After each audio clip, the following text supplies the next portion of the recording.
Humarap ngayon sa ABS-CBN ang whistleblower ng umano'y maanumalyang kontrata sa ballot secrecy folder na gagamitin po sana sa halalan. At ngayon naman, kanyang ibinulgar ang anyay isa pang multi-milyong pisong anomalya sa COMELEC. Exclusive! Nagpapatrol, Anthony Taberna. Humarap na sa kamera si Attorney Melchor Magdamo ang nagbulgar sa umano'y maanumalyang 700 milyong kontrata sa ballot secrecy folder. Ngayon, may bago na naman siyang pasabog. Ang multimilyong pisong kontrata para sa plastic filler na ginagamit na lalagyan ng papel ng voters registration record. Ibinigay din daw kasi ang kontrata dito sa OTC paper supply na una nang nakakuha ng pinigil na kontrata para sa ballot secrecy folder. Ayon kay Magdamo, 50 sentimos hanggang 3 piso lang ang presyo nito sa bookstore. Pero halos 10 piso ang bawat piraso ng halaga nito sa kontrata ng COMELEC. Noong 2007, gumastos ang komisyon ng halos 100 milyong piso sa 10 milyong piraso ng plastic filler. Noong 2008, nagbidding ulit ang COMELEC para sa higit 8 milyong piraso ng plastic filler at ang nanalo, OTC paper supply na naman. Kung sinundan yung totoong presyo, ang masisave ng assuming na ang binili mo yung pinakamahal na plastic filler, ang masisave ng COMELEC ay 53 million na kaagad. By just going outside and buying outside. Ayon kay Magdamo, napilitan na siyang lumantad dahil nangangamba na siya sa kanyang seguridad. Sindikato raw kasi sa loob ng COMELEC ang kanyang binangga. Dito sa COMELEC, ang mga may hawak ng mga, sabihin na natin, kalokohan sa bidding, hawak din nila sa leeg yung election mismo . Kapag inimbestiga mo sila, gagante sila. Si Magdamo ay dating Attorney 6 sa Supreme Court na isinama ni Melo sa COMELEC nang siya'y mahirang na maging chairman nito. Nagulantang ang COMELEC sa mga pinasabog ni Attorney Magdamo. Hindi na raw dapat pampalipasin ang halalan bago ang sinasabing sindikato sa komisyon ay simulang maimbestigahan. Ayon naman kay COMELEC spokesperson James Jimenez, kahit mahirap patunayan ang aligasyon ni Magdamo, paiimbestigahan pa rin nila ang nasabing anomalya. I guess, like I said, the allegations are detailed enough na baka nga maganda sa ikabubuti din ng komisyon para mawala na yung pagdududa na yun. Banata na. Nanindigan naman si Magdamo na tama ang kanyang ginawang pagbubulgar para maibalik ang tiwala ng taong bayan sa COMELEC, lalo't papalapit na ang halalan. Anthony Taberna, Patrol ng Pilipino. Hindi kumbinsido ang mga independent IT experts na magiging malinis at kapanipaniwala ang resulta ng halalan. Lalo pa silang nagduda nang mapag-alaman ang umano'y koneksyon ng IT consultant ng COMELEC sa isa sa mga political strategist ni Pangulong Arroyo. Exclusive, nagpapatrol Jing Castañeda.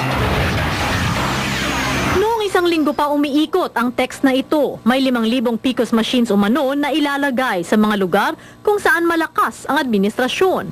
At dahil hindi tumataas si Administration Candidate Gibo Chodoro sa surveys, ang computers ay inalok umano kay Nationalista Standard Bearer Manny Villar sa halagang 5 bilyong piso, katumbas ng 5 milyong boto. Ayon sa COMELEC, imposible ito dahil nakaimbentaryo ang bawat PCOS machine. Sapat din daw ang safety net sa canvassing system para matiyak na lehitimo ang data na pumapasok at pinanggagalingan nito. Pero para sa ilang IT experts, lalong nakakadagdag ang ganitong text message sa kanilang pangamba ng dayaan o ang tinawag nilang automated GARCI. Napag-alaman din nila na ang IT consultant umano ng COMELEC na si Renato Garcia ay may kamag-anak na tauhan ni DILG Secretary Ronnie Puno, na kilalang isa sa mga political strategist ni Pangulong Arroyo. Your IT consultant, Mr. Renato Garcia, perhaps without your knowledge, we're addressing the commissioners of COMELEC, is related by affinity to a certain Pascual Veron Cruz, who, as it turns out, may have been or still is the Chief of Staff of Mr. Ronaldo Puno of the DILG. Nilinaw ng IT group na hindi nila inaakusahan si Garcia ng anumang kalokohan. What concerns us even more now is the negative public perception that such a connection between your primary IT consultant and Mr. Ronaldo Puno could create doubts. Inamin ni Garcia na bilas niya ang Chief of Staff ni Puno. Kilala din niya si Puno mula pa raw noong kolehiyo. Pero wala daw itong koneksyon sa kanyang trabaho. I have not even allowed any of my relatives before to approach me for any special favors. Sabi naman ni DILG spokesperson Brian Samsuan ni hindi nila alam na may kamag-anak sa COMELEC ang Chief of Staff ni Puno. Pero nanindigan ng IT experts na mas maigi pa rin kung may simplified parallel counting kung saan mano-manong bibilangin ang mga boto para siguradong walang mangyayaring dayaan. Jing Castañeda, Patrol ng Pilipino.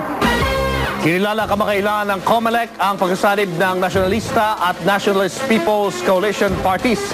Pero kanina pansamantalang pinatigil ng Korte Suprema ang koalisyon ng dalawang partido bilang tugon sa isinampang petisyon ng Liberal Party. Pansamantalang pinahihinto ng Korte Suprema sa COMELEC ang pagkilala nito sa pagsasanib puwersa ng Partido Nacionalista at Nationalist People's Coalition. Sakaling natuloy ito, ang NP-NPC coalition na ang ituturing na dominant minority party. Kinatigan ng kataas-taasang hukuman ang naging petisyon ng Liberal Party na siyang nagsampa ng reklamo laban sa NP at NPC merger. Ayon sa LP, walang sinagawang konsultasyon sa mga miyembro ng NPC bago ito nakipagsanib puwersa sa NP. Inabuso rin daw ng COMELEC and Bank ang kanilang kapangyarihan nang aprobahan nito ang merger. Ayon sa LP, lagpas na sa itinakdang deadline para sa pagpaparehistro ng political parties. Kaninang umaga, formal nang nagdeklara ng suporta ang mga opisyal ng NPC para kay Senador Manny Villar bilang kanilang Pangulo. Suportado rin ito bilang Vice Presidente si Senadora Loren Legarda. The parties are united. Certain candidates who refuse to toe the party line are considered members not in good standing. So that means their actions have been noted. Ikinatuwa naman ito ni Villar. Papasalamat ako sa kanila. Napakalaking bagay nito sa ating koalisyon at nakikita ko na pareho naman ang ating layunin. Pero sa isang text message na pinadala ni Pangasinan Representative Marco Huangco, na anak ni NPC founder Dandinko Huangco, nilinaw niya na sa panig nila, wala silang i-endorse yung kandidato sa pagkapangulo. At anuman daw ang payag ng mga miyembro ng kanilang partido ay walang pag-aproba o endorsement mula sa kanila. At dahil sa dibisyon sa loob ng Nationalist People's Coalition, malaking question ngayon kung sino nga ba ang talagang may control sa naturang partido. Lumantad naman ang isang dating abogado ng kumpanya ni Senador Manny Villar para isiwalat ang anyay paggamit ng kapangyarihan ng senador para paboran ang kanyang mga negosyo. Ang ganito itinanggi ng kampo ni Villar. Exclusive, nagpapatrol, Ricky Carandon. Kung dati malaking negosyante tulad ni Manny Villar ang kliyente ni Attorney Restituto Mendoza, ngayon mahihirap at ordinaryong tao na ang pinagtatanggol niya ng walang bayad. Ayon kay Mendoza, trabaho niya noon na ayusin ang mga gusot sa mga lupa na binibili ng mga kumpanya ni Villar.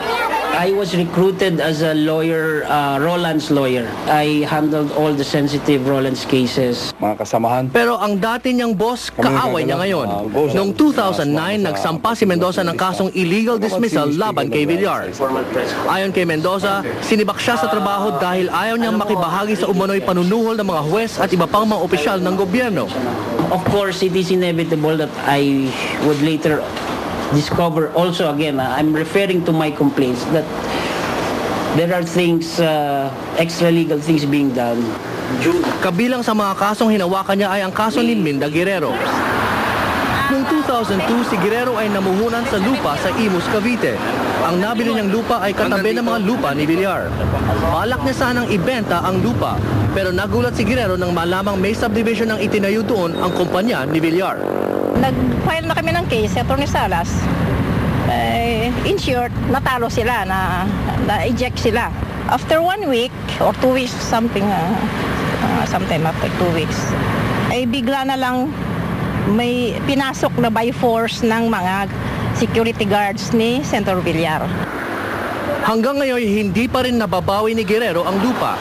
Ayon kay Mendoza, ito umano ang modus operandi ng mga kumpanya ni Villar. Bumibili ng lupang may problema at ginagamit ang impluensya bilang senador para brasuhin ang kaso pabor sa kanya. Diin pa ni Mendoza, may mga iligal umanong ginagawa si Villar sa pamamalakad ng negosyo. Depensa naman ng abogado ni Villar, hindi dapat paniwalaan si Mendoza. May bahid politika raw ang kanyang paglantad. He is demanding 25 million. Otherwise, he will submit that affidavit to Senator Lacson, and that Mr. Navarrete should get back to him 2 p.m. that day. So Mr. Navarrete talked to me. I said, why should we give in to his demand? You have nothing to hide. He's asking for a reinstatement.